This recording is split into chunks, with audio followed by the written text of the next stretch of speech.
Nilalait nila yung mga construction worker na mababaho daw, libagin, nakakadiri. Akala mo naman talaga kung kagaganda ng mga buhay ng mga to. Ang lakas manlait ng kapwa. Anong masama sa pagiging construction worker? Construction worker ka man o naman trabaho mo, basta hindi ka nagnanakaw, marangal na trabaho yan. Ang hindi lang marangal, itong utak ng mga taong to na walang ibang laman kundi ang manlait ng kapwa, na akala mo naman talaga ang gaganda ng mga buhay. Pati mukha, di ba? Kala mo kung sino maganda, yung mga babae dyan? Hindi ko na lang ipangano dito yung mga mukha baka mamaya magsipagpalagan, mag-iyakan naman yung mga yan.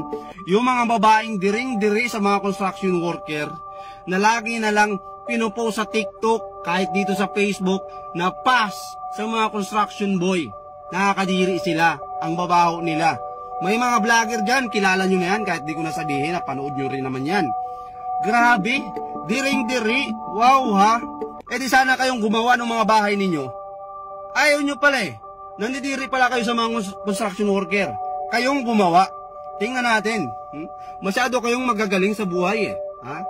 Baka yung mga magulang ninyo, baka yung trabaho niyan, kawatan yan. Ha?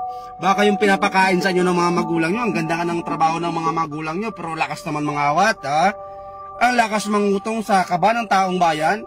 Bato-bato sa langit. Lakas yung manlait sa mga construction worker, porkit ba nasa opisina kayo? Naka-aircon kayo? Hindi kayo naiinitan ng araw. Maganda yung mga uniform nyo. Kaya feeling nyo, ha? Kayo na yung pinakamayor dito sa mundo. Trabaho nyo na yung pinakamalupit. Lakas yung manlait sa mga construction worker. Baka nga, sagad kayo sa utang ha? Baka yung ATM nyo nakasangla. Tapos